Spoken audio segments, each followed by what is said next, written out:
Welcome, financial enthusiasts and curious minds, to a journey towards financial stability and freedom. In the world we live in today, the importance of budgeting cannot be overstated. Imagine being able to control your money, rather than your money controlling you. Picture a life where you're not constantly worrying about the next bill or expense because you've planned for it. That's the power of budgeting. Budgeting is the cornerstone of financial health and freedom. It's about understanding where your money comes from and where it goes.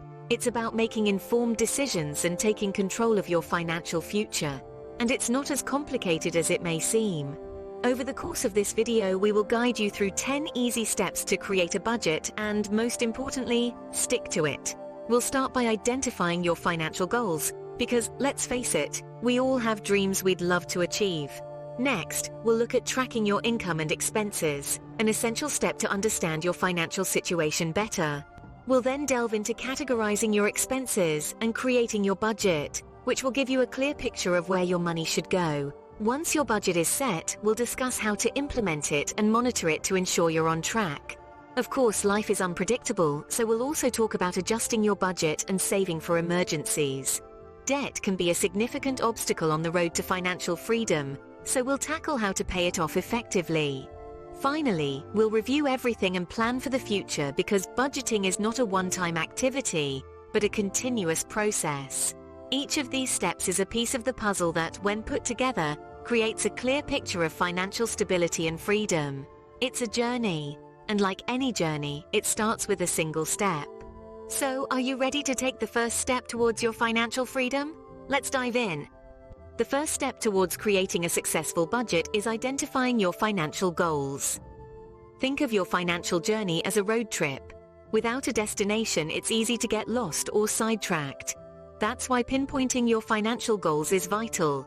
It gives you a sense of direction and purpose. And just like any journey, it's important to have both short and long pit stops along the way. Let's start with short-term financial goals. These are goals you aim to achieve in less than a year. It could be saving for a new smartphone, a holiday trip, or even setting aside a small emergency fund. These goals are significant because they help build your savings habit and provide quick wins that can motivate you to aim for more.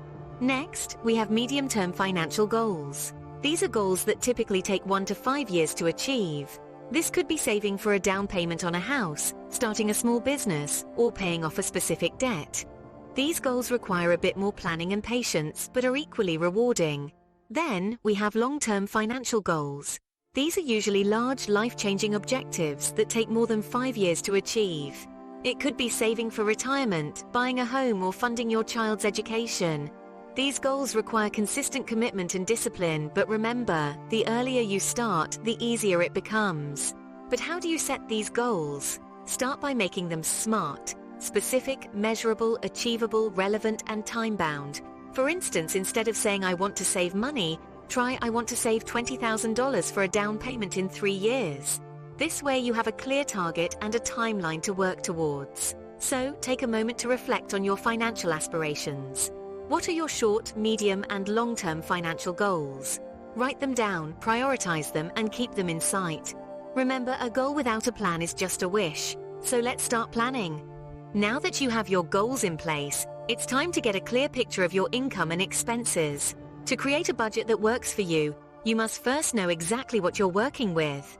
That means getting a clear, honest, and accurate picture of your income and expenses. It's like taking a financial selfie. You're capturing the reality of your situation, not the glossy, filtered version you might want it to be. So let's start with your income. This includes not just your salary, but any other sources of income you might have. You might have a side hustle, rental income, dividends from investments, or even a pension.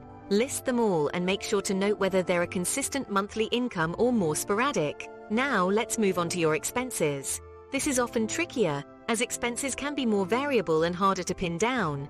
But don't worry, we've got this. Start by listing your fixed expenses. These are those that stay the same each month, like your rent or mortgage, utilities, car payments, and insurance. Next, list your variable expenses. These are the costs that can fluctuate from month to month, such as groceries, dining out, entertainment, and personal care. Yes, that includes your Netflix subscription and your trips to the coffee shop. It's important to remember that no expense is too small to track.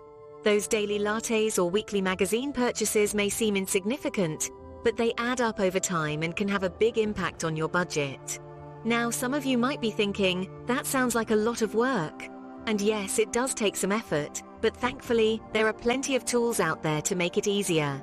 There are apps and software that can automatically track your income and expenses, categorize them, and even provide insights into your spending habits. One important tip is to keep track of your spending in real time, rather than trying to remember everything at the end of the month. This will give you a more accurate picture and help you identify any patterns or problem areas. But remember, these tools are just that, tools. They can help you, but they can't do the work for you. You need to be actively involved in the process. You need to be honest with yourself and accurate in your tracking. Only then can you create a budget that truly reflects your financial reality and helps you achieve your goals. So take the time to track your income and expenses. Dig into the details. Get to know your money habits, because the more you know, the better decisions you can make. Tracking your income and expenses is the foundation upon which your budget will be built, so make sure it's solid. With your income and expenses in view, it's time to categorize those expenses. Now, this might seem like a daunting task, but don't worry. It's not as complicated as it sounds. Plus, it's a crucial step in creating a budget that works for you. Start by dividing your expenses into 3 main categories: fixed, variable, and discretionary. Fixed expenses are those regular payments that stay the same each month. Think along the lines of your rent or mortgage, car payments, and insurance premiums. These are the non-negotiables, the must-pays, the expenses you can't avoid. Next, we have variable expenses. Unlike fixed expenses, these costs can fluctuate from month to month. They include expenses like your utility bills, grocery shopping, and fuel for your car. While you can't eliminate them, there's usually some wiggle room to adjust these expenses based on your usage or consumption. And finally, we come to discretionary expenses. This is where you'll find all your wants as opposed to your needs. Hobbies, eating out, vacations, and entertainment all fall under this category. These are the expenses that can be cut down or eliminated if need be. Now, you might be wondering, why is it important to categorize your expenses? Well, understanding where your money is going is the first step towards gaining control over your financial life. By breaking down your expenses into categories, you're able to see clearly where your money is going and make informed decisions about your spending. For example, if you find that a large portion of your income is going towards discretionary spending, it might be time to reassess your expenses and consider cutting back. Similarly, if you find that your fixed expenses are taking up most of your income, it might be worth exploring ways to reduce these costs. Categorizing your expenses also gives you a more realistic view of your spending habits. It's easy to underestimate how much we spend on small discretionary purchases like coffee or takeout. But when you start categorizing and tracking these expenses, you might be surprised to find out how much they add up over time. And remember, the goal here isn't to make you feel guilty about your spending. It's to give you the tools and knowledge to make better financial decisions. So don't be too hard on yourself. We all have areas in our financial life that could use some improvement. In summary, categorizing your expenses is about more than just creating a budget. It's about understanding your spending habits, making informed decisions about your money, and ultimately, taking control of your financial future. So take that first step. Start categorizing your expenses. It might seem like a small task, but it can make a world of difference in your financial journey. By categorizing your expenses, you're taking control of where your money is going. You've laid the groundwork, and now it's time to create your budget. The budgeting process begins with understanding the different types of budgets available. A popular method is zero-based budgeting. In this approach, every penny you earn is assigned a job, whether it's going towards bills, savings, or discretionary spending. The goal is to have your income minus your spending equal zero by the end of the month. This method is excellent for those who want to take full control of their financial situation. Alternatively, you might opt for the 50-30-20 rule. This budgeting method suggests that you allocate 50% of your income towards needs, 30% towards wants, and the remaining 20% towards savings or paying off debt. It's a more straightforward approach and can be a good starting point for those who are new to budgeting. There's also the envelope system, where you allocate cash for different categories of spending into physical envelopes. Once the cash in an envelope runs out, you stop spending in that category.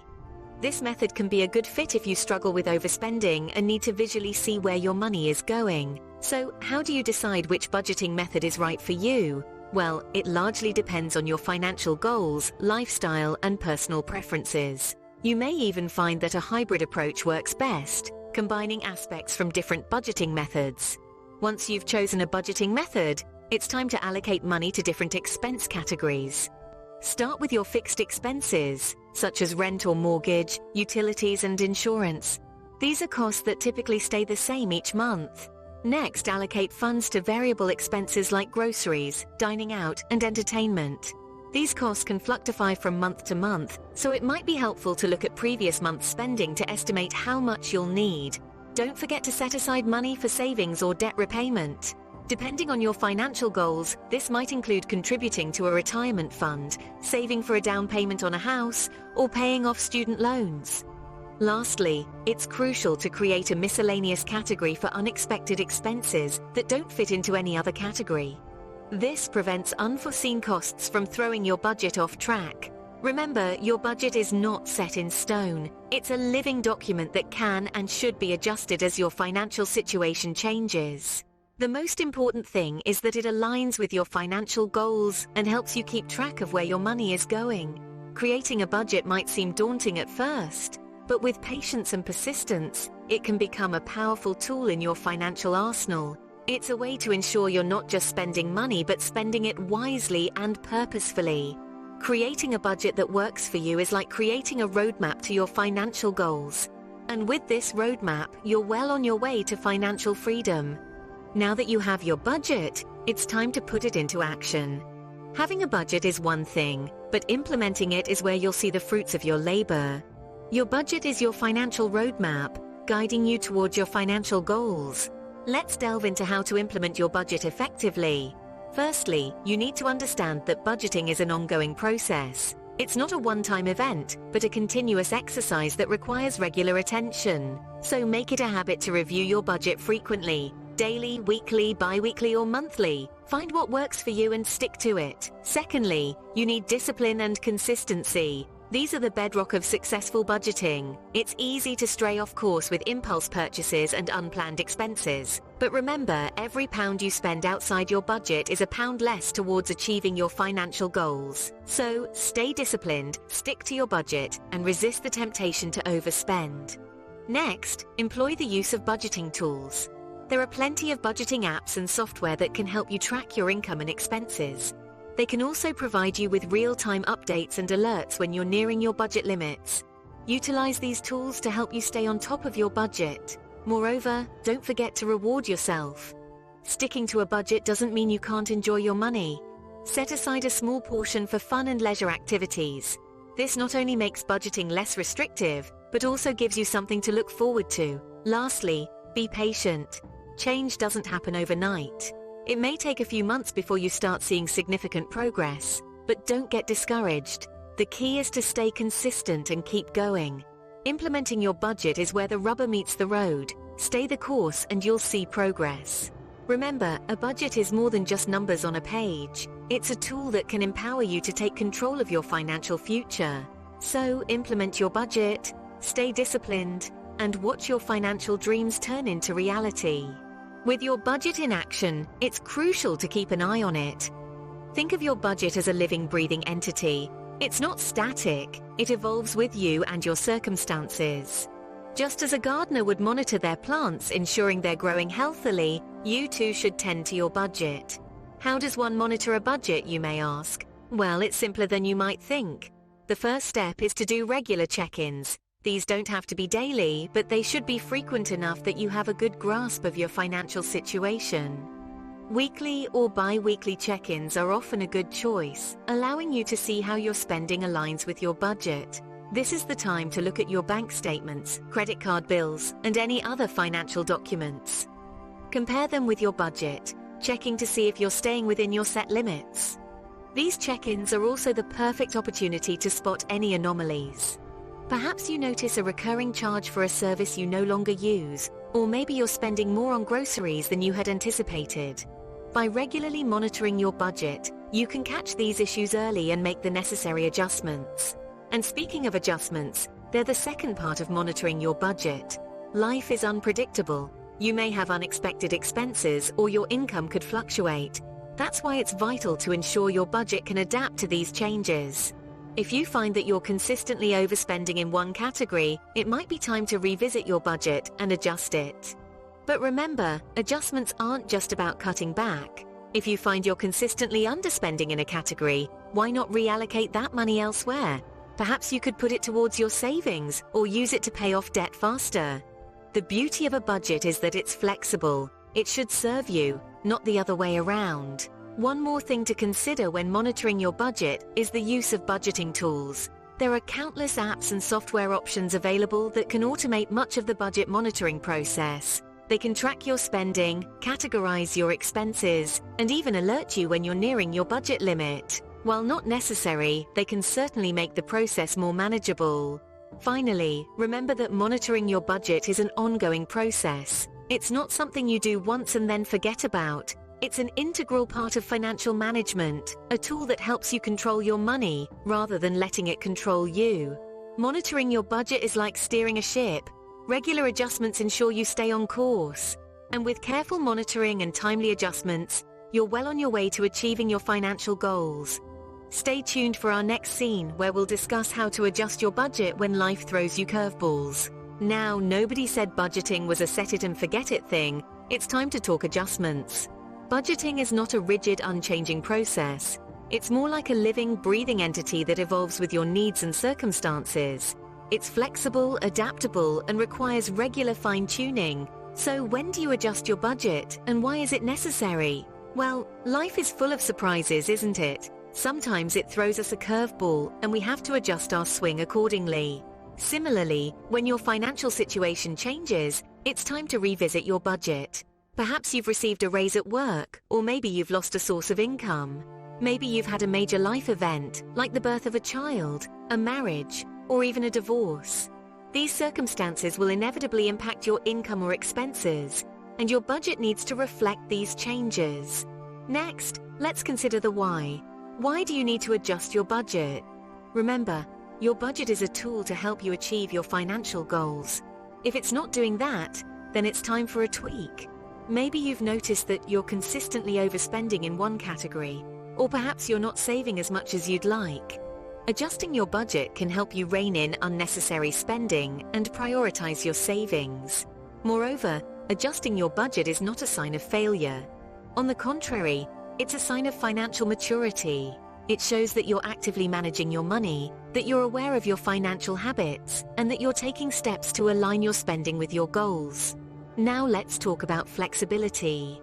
Budgeting is not about restricting your spending to the point of misery.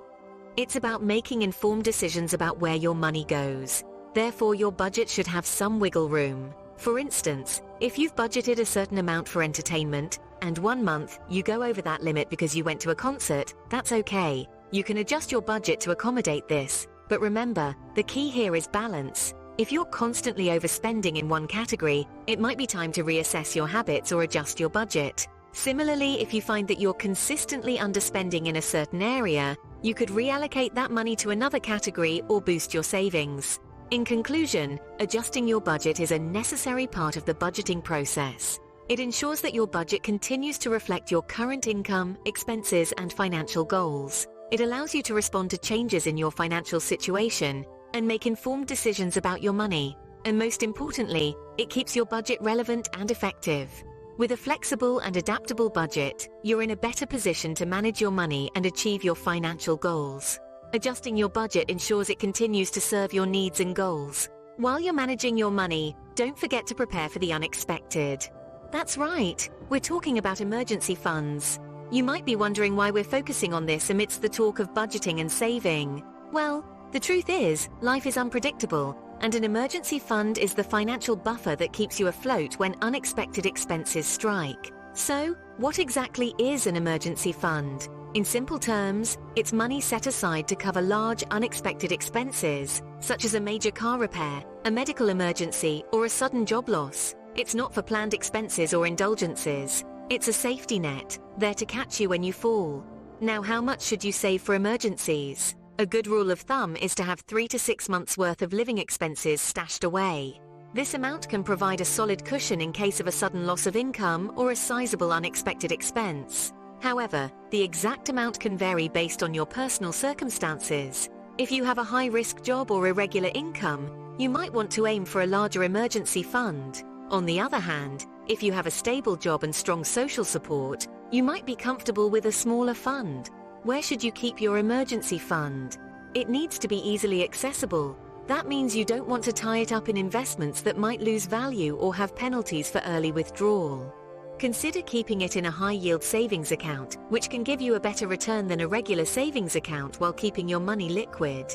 Building an emergency fund might seem daunting, especially if you're just starting out with budgeting, but remember, you don't have to do it all at once. Start small. Even putting aside a little bit from each paycheck can add up over time. Make it a line item in your budget and treat it like any other bill. It's a bill for your future self, and it's just as important as any other expense. And when should you use your emergency fund? Only for true emergencies. That means not dipping into it for a vacation or a new gadget, tempting as that might be. Remember, this fund is your safety net. It's there to protect you from financial hardship, not to fund your desires. In conclusion, an emergency fund is an integral part of any sound financial plan. It's your financial parachute, ready to slow your fall when life throws you a curveball.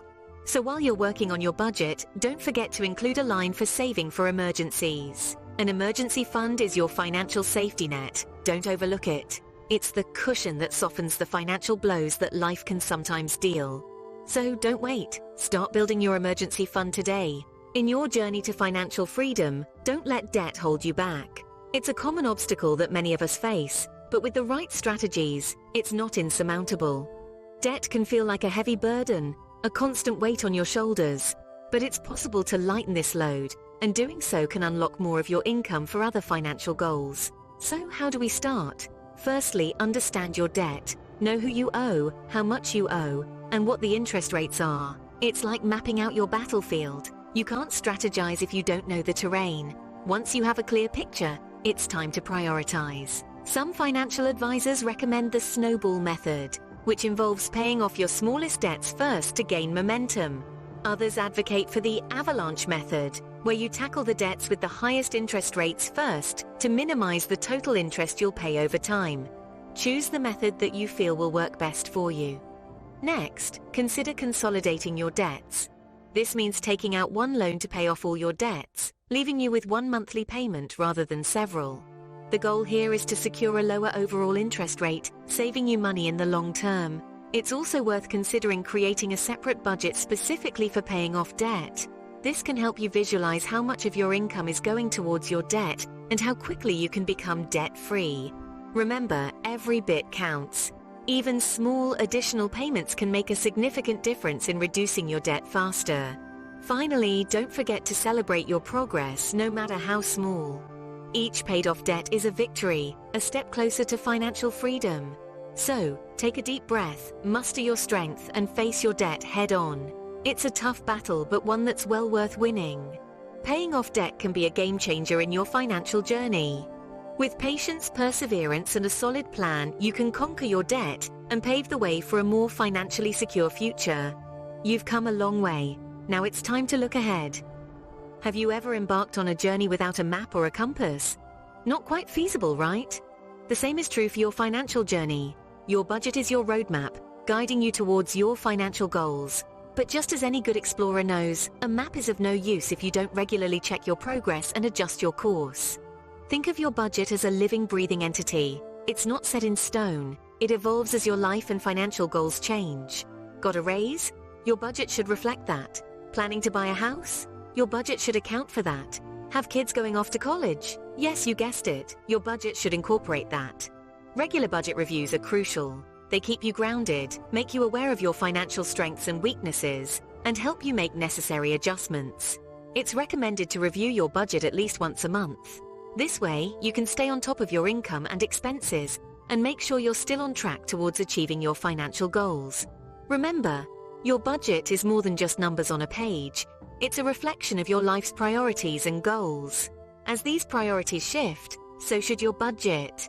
Perhaps you've achieved a short-term goal, like paying off a credit card. Fantastic! Now it's time to shift focus to a long-term goal, like saving for retirement. And as you look to the future, keep in mind that budgeting isn't about restricting your spending or depriving yourself. It's about making informed decisions that bring you closer to your financial dreams. It's about taking control of your money rather than letting it control you. Remember, budgeting is a journey, not a destination. Keep reviewing, adjusting, and planning for your future.